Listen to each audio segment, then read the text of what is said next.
Өнөөдөр би бол ганц нэгэн мэдээллүүд одоо дэлгийа гэж ингэж бодсон. За энэ бол Женко Батлага нэр дэвшигчийн тойрон хүрээлэгчид буюу гэр бүлийнхнийх нь бизнес хэрхэн одоо хүрээгээ тэлж хэрхэн ямар замаар үргэлжилж ингэж явж исэн талаар би одоо товчгоо мэдээлэл өгнө. Тэгээд эзэмшиж байгаа газар лицензүүд ямар чиглэлээр үйл ажиллагаа явуулж байна вэ гэдэг талаар товч ингээд та нараас мэдээлэл өгье.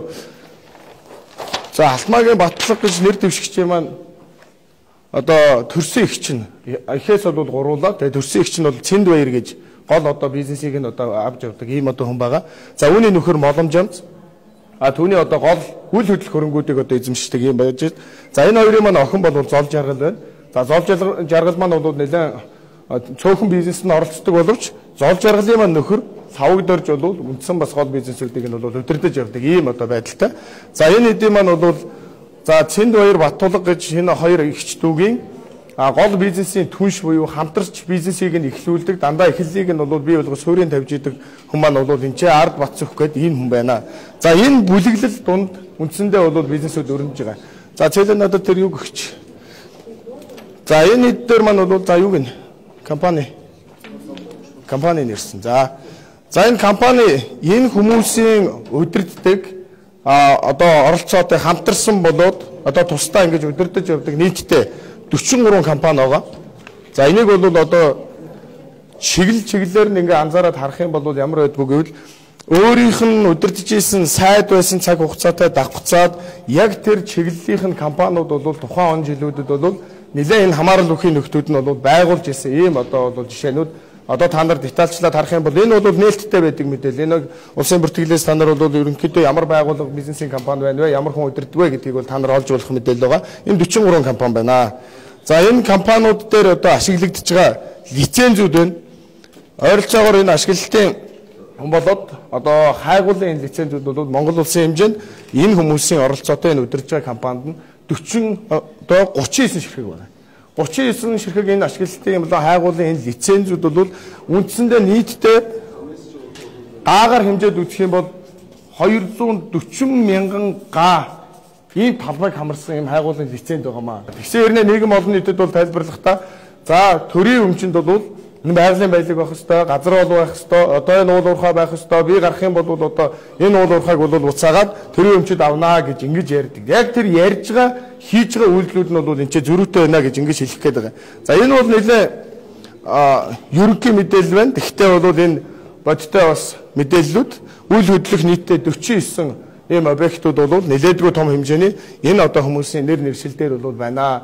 Тэгээ энэ бүгдээс ерөнхийдөө хараад бол бид нар ямар ойлголтыг авч болж байна гэвэл Женко Батлага гэдэг хүн бол өөрөө тодорхой тооны жишээлбэл юу гэдгийг цончин болдог зочдор Женко бүртөөрий ч юм уу эднэр бол байна л гэж яриад байдаг боловч яг үндсэндээ тэнд эзэмшдэг хувь хувьцаа нь бол харьцангуй бага.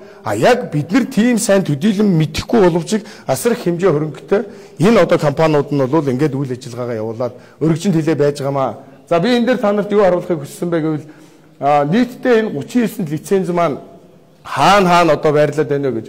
Жишээлхэд одоо жинхэнэ одоо нутаг усныхаа одоо хамгийн хайртай хүн нутаг усандаа маш их зүйлийг хийж ийн гэдээсэн бол энэ лицензүүдийнх нь 10 жишээлхэд Баян онгор их байгаа. За Доронт дээр гэхэд бол 4 байгаа. Энэ бол нэлээд том хэмжээний газар нутагтай. Ингээд Монгол орны баг аймаг болгонд энэ хүн бол өөрийн гэсэн энэ одоо газар хайгуулын лицензүүдээ эзэмшээд ингээд байж гинэ гэдгийг та нар мань хараасай. Тэгээ Улаанбаатар хотод байгаа объектууд нь байна чинь.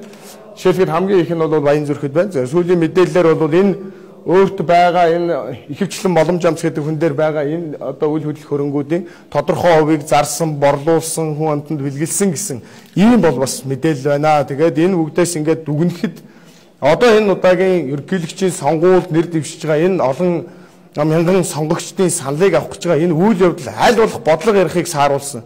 Өдөр болгон янз бүрийн сенсац тэгдээсэн. Ямар нэгэн талцал хуваагдал руу уриалсан. Ямар нэгэн хов жив гүтгэлгэрүү хөтөлсөн ийм дүр зурагтай яг бодлого ярьдаггүй. Бодлого ярихаараа одоо яг энэ үндсэн дүр төрхөө дандаа эсрэг дүр болгож нууж хааж тэгээд тэрийгэ дандаа гарч ирэхгүй гэсэн байдалтайгаар бол уул уурхайгаа авнаа эзэмшнэч гэдэг юм уу төрдөө авнаач гэдэг юм уу яг ийм байдлаар явж байгаамаа. Тэгээд төгсгөлд нь хэлэхэд энэ хүний Монгол ялнаа гэж хэлээд байгаа өрөө яг эсэргээрээ надад Монголыг ганцаараа ялах гээд байгаа юм шиг ийм дүр зураг одоо нөхцөл байдлаар харагдаж байна. Тийм учраас эрхэм сэтгүүлчид та бүхэн энэ хүний Энэ одоо тойрон хүрээлэгч, энэ хамтран зүтгэгчдийнх нь энэ гэр бүлийнхэн талаар бол мэдээллийг илүү дэлгэрэнгүй болгож хүргээрэй гэж хүсэх байна.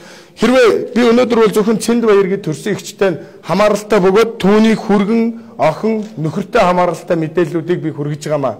Энэ хоёрын дунд хамгийн гол холбогч нь Бацүх байгаа учраас Бацүхийн талаар мэдээлэл өгж байна. Ингээд цаашаа үргэлжлэнэ.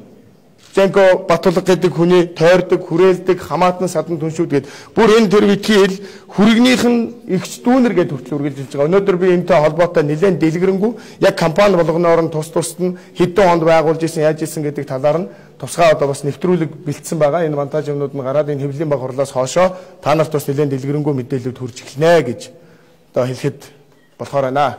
За баярлалаа та бүхэнд. За асуулт байвал яагаад энэ хүний бизнес эрхэлж байгааг юм бодож байгаа юм бол бизнес эрхэлж байгаа хүн эрхлэгчтэй яагаад ийм том компанитай лиценз эзэмшдэг юм. За одоо бол энэ компани байна шүү дээ. Энэ 43 компани дотор бидний алдарт Camex байж байгаа. Бидний одоо мэдж байгаа Виржиниа арлуудад одоо явж хамгийн сүүл зарагдчихсан компаниуд энэ дунд явж байгаа. Ерөнхийдөө энэ болж байгаа процесс яаж харагдаад байна вэ гэхээр хамгийн эхлээ Батлага, Бацүх, Цэнд Баяр нар бол эхлээд компани байгуулдаг. Эхлээд байгуулдаг. За энэ бол 12 онд ч байдаг юм уу, 10 онд ч гэдэг юм уу. Тиймэрхүү байдлаар эхэлдэг. Ингээд тодорхой хугацаа өнгөрөнгөт Батлага өөрийн охин Намун руугаа юм уу, аль эсвэл Цэнд Баяр руу юм уу, аль эсвэл Бацүх руу шууд 100% нөгөө компани нэршил бол солигдож орж эхэлдэг. Ингээд тодорхой хугацаа өнгөрөөд явж ингууд нөгөө компани бол гадны хөрөнгө оруулалт руу манай лавг дөржөөр дамжаад одоо борлуулагдаж эхэлдэг. IPO уусгадаг гадны хөрөнгө оруулалт одоо хөрөнгө оруулагчдыг бол татаж эхэлдэг. Ингээд сонирхолтой тэр компаниудын ихэнх нь Тайван руу, Хятадын хөрөнгө оруулагчид руу ингэж одоо борлуулагдсан, Сингапур руу борлуулагдсан ийм одоо байдалтай байгаа. Тэгэхээр энэ бол үндсэндээ ингээ харахаар зүгээр бизнес юм шиг хэрнэ. Нэг хүн рүүгээ дамжуулаад энэ яг ингээ зохион байгуулалтаагаар нэг эхлээд тодорхой хугацаа өнгөрөөд нэрээ шилжүүлээд хамааралгүй компани болж ирээд тэгэнгүүтээ гадагшаа гараа борлуулагдаж эхэлдэг. Яг иймэрхүү явцаар бид нар тэр 1.1 тэрбум Америк долларын тэр гадны офшор хөрөнгө оруулалт одоо болсон байх болцоотой байна. Ингэж энэ схемээ үргэлжлүүлдэг байна гэд. Одоо та нар бол зөвхөн тэр Camex-ийг гэхэд бол ган хоёг нь бол яриад танилцуулаад нэлээд дэлгэрэнгүй мэдээлэл өгсөн. Тэгэхээр энэ мочлонгээр энэ бол ингэж үргэлжилж байгаа нь өөрөө энэ зохион байгуулалтын хэв маяг өөрөө энэ яг хуулийн тодорхой нөхцөл давуу талуудыг ашиглаж өөртөө давуу тал болгож ингэж явж байгаа маа. Яг үүнтэй холбогдуулаад офшор бүсдэр офшорын тухай хууль баталгахад за энийг бол бас манай хин аюул сайхан гишүүн бол хэлсэн. Тэн дээр бол офшорын тухай хуулийн дээр хамаарал бүхий этгээдүүдийг хасуулахын төлөө энэ хавар бол маш их тэмцэл маргаа өрнөсөн шүү дээ. Энийг бол сэтгүүлчид бүгдээрээ мэдчихэж байгаа. Хамаарал бүхий хүнийг нь аавна гэж юу гэдэг юм бэ? Хүний хань ижил үр хүүхэд бол гадна дотн яагаад ажил бизнес хийж болохгүй мэ гэд. Хамгийн гол нэг асуудал байна. Төрийн өндөр дээд албан тушаалтан. Тэр дундаа яг сайд байх хугацаатай нь энэний тодорхой яг энэ үйлдэл компаниуд өргөжинд хэлж ийсэн, хүрээгээ хэлж ийсэн, хөрөнгө оруулалт босгож ийсэн нь бол харагдаж байгаа. За тэгээд лавг дөржийн хувьд гэхэд бол жишээлхэд гаргаж зарсан лицензийнх нь одоо тэр нөөцийнх нь хэмжээ бол анх ярьж зарснаас бол зөрүүтэй байснаас болоод 1 сая долларын одоо алдагдлалд хүрсэн гэж нөгөө компани шүүхтэж исэн лицензийн одоо ийм ловер хийж исэн гэсэн ийм одоо шүүх хурлал хүртэл болж исэн. Тэгээ явцын дундаа бол энэ одоо ингээд тодорхойгүй болсон ийм материалууд хүртэл байгаамаа. Би одоо бол өнөөдөр тодорхой энэ эхлэлийг ер нь ингээ явж шүү гэдгийг би бол танилцуулъя гэсэн. Үргэлжлээд би тэр нэвтрүүлгээр тэгээд энэ тодорхой компани болгон ямар замаар борлуулагдсан бай гэдэг бол өнөөдөр өдрийн гарах нэвтрүүлгээр үргэлжлээд зарцагдана. Тэгэхээр илүү би тодорхой болгох уу гэж ингэж бодож байгаа. Аль болох та хэд маань ойлгохдоо зүгээр л нэг бизнесмен гэж итгүүлээд байна. Зүгээр л нэг бизнесмен гэж итгүүлээд байна шүү дээ. Тэгтэл бол буцаад энэ бизнесүүд нь өөрөө ямар чиглэлтэй байна вэ гэдгийг л одоо маш сайн харах. Тэгээ энэ бизнесүүд явж байгаад хамгийн сүүлд хаашаа гарчдаг вэ гэдэг сонирхолтой. Явж байгаа л Виржиниа арал руу гарчиж байгаа байхгүй. Явж байгаа л нэг хятад эзэнтэй болчихж байгаа. Тэр хятад эзэнтийнх нь хөрөнгө оруулалтын юмнуудыг бол бас дахиад дэлгэрэнгүй ингээд танилцуулаад явах болцоотой.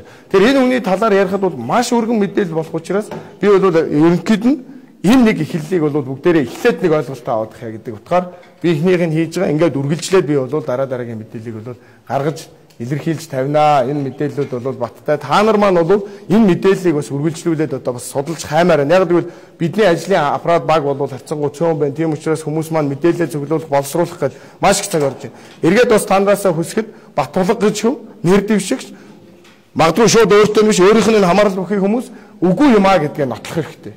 Тийм биш ээ гэдгээ нотлох хэрэгтэй. Би бас тийм бололцоо байгаа гэж ингэж бодож чинь тэгээсэ гэж бас хүсэж байна. Иргэдэд зөв мэдээлэл өгөөсэй. За баярлалаа тавханд.